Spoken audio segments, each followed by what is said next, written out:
What's up, y'all? I say it. What's up, y'all? Look at me when I'm talking to you, bro. Nah, I'm just messing with y'all, man. This your boy Knockout Boxing 86 TV, and we in here. So check this out, bro. Before I get going on our video, smash my like button, subscribe to the channel if you're new here, share the video, turn on your notifications, and go follow me on Twitter at KOBoxing86TV. If you got a breakdown or a prediction that you'd like me to do for you, knockoutboxing86 at yahoo.com is the email address. And don't forget to go follow me on Twitter at KOBoxing86TV and check out our live streams. We go live every Monday, Wednesday, and Thursday night at 7:30 p.m. Central Time. You can also catch us live every Sunday morning with KQKC Boxing Network at 9 a.m. Central Standard Time. And please join the channel as well for access to exclusive content. And just join the channel and become a member so you can continue to help the channel grow and continue to help me be able to give more time making the content that you guys love. But let's go ahead and get it popping, man. Terence Crawford ordered to fight Alexis Rocha by the WBO. This is something that diehard boxing fans, people that really are into the sport, have seen coming for a long time. And you got some people that are going to be extremely critical of the move. You got some people that are going to be okay with the move.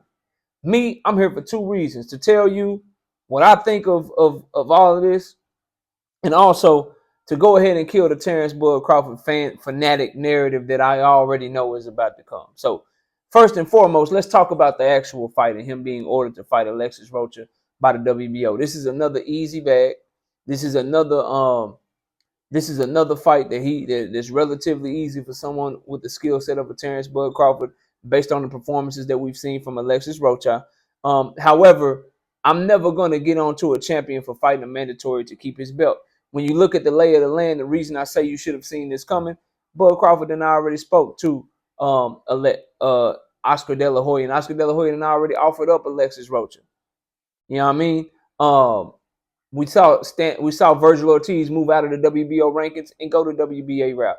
We know Jerome Boutinez was in the WBO rankings and he went the IBF route. The person that's moved ahead of Alexis Rocha, Keith one-time Thurman, he was moved ahead of Alexis Rocha, but Keith Thurman was ordered by the WBC and he's going to fight Errol Spence by all accounts. So you should have seen this coming if you didn't already. Now, my hope, my wish upon a star moment is that Errol Spence and Terence Crawford are negotiating. Don't nobody know it but them and their teams. And Terence Crawford has 20 days to make a deal with Alexis Rocha. And then somehow we get Errol Spence and Terence Crawford out the blue. The mandatories have to wait. And they announce their fight. And they fighting for the undisputed welterweight title of the world in the summertime.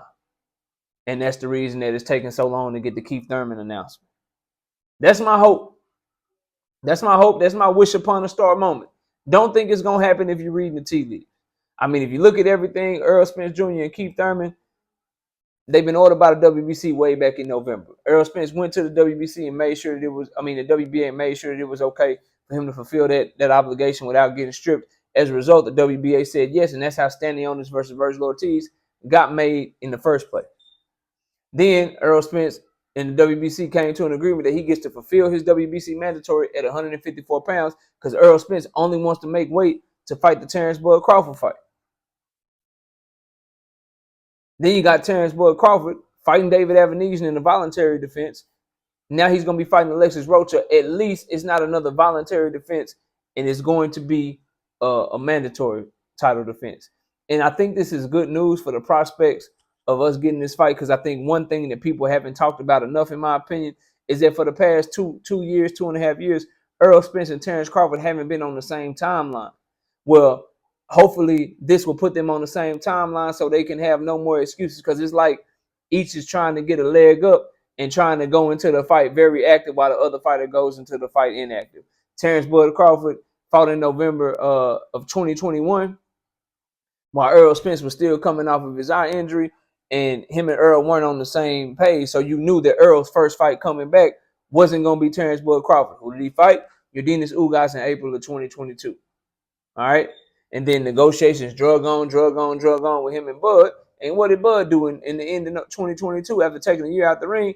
He ain't fighting Errol coming right out the ring, out of being out the ring a year. So what do? He fighting David Avanesian. Then you look forward to this year, 2023.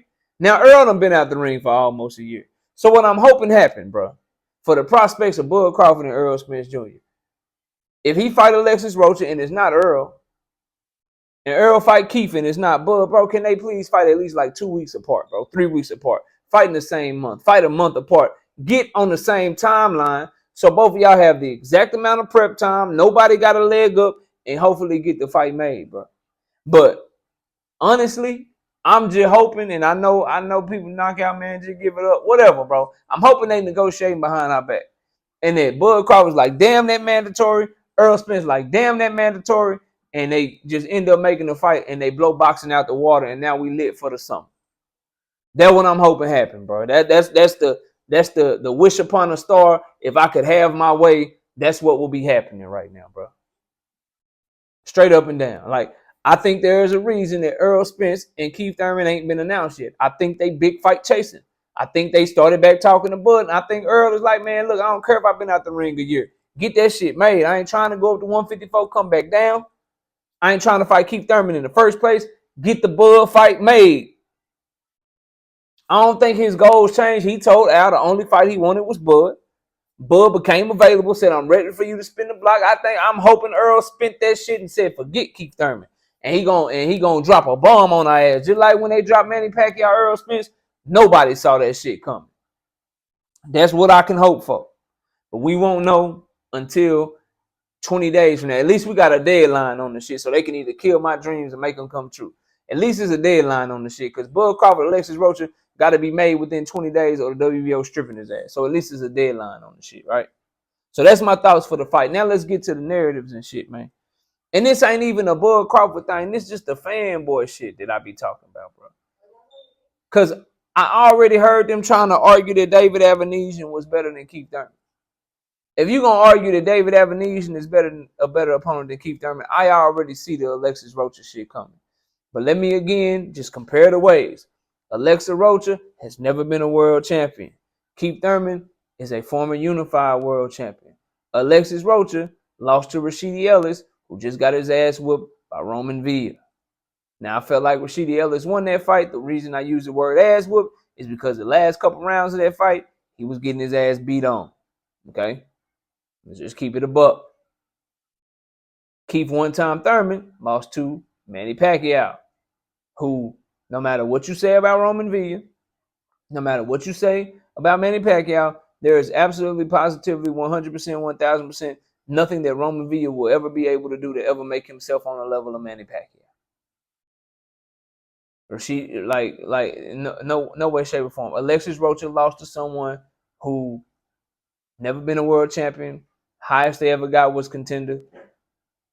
And Keith Thurman lost to an 8-division world champion who'd been unified before and did all kind of shit. And Manny Pacquiao is a Hall of Fame fighter, bro. Like, so to think that Alexis Rocha is on Keith Thurman's level, bro, that's just, you just fanboying and shit. But Alexis Rocha is a better opponent than David Avenesian. 100%. 100% he is better than David Avenesian, in my opinion. Just not on Bud Crawford's level. Now, the whole Bud is doing this and he got to fight this mandatory because Errol ducked him. Keep in mind, you don't get to be second out the gate and claim somebody ducking you. The only reason that Errol is fighting Keith Thurman is because Bud ducked him. So how the hell is Errol ducking Bud and Bud wants to fight if the only reason Errol is fighting Keith Thurman is because of Bud Crawford?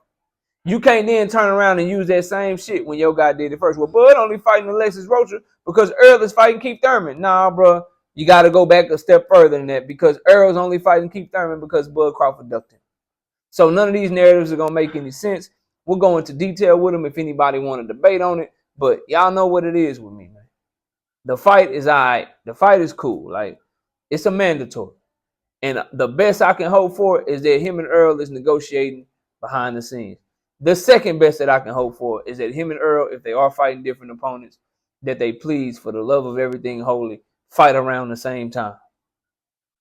Fight around the same time. Get on the same timeline so we can please get this fight. If Bud is fighting in May, Errol, please fight in June. If Bud is fighting in June, please fight in July. Or fight in June too. Shit, I don't care. Just do something to where y'all can get done fighting around the same time and go into a negotiation and hopefully, for the love of everything, just make the damn fight. Shout out Ricky Williams Boxing. Y'all let me know what y'all think. Comment on the video, subscribe to the channel, share the video, turn on your notifications.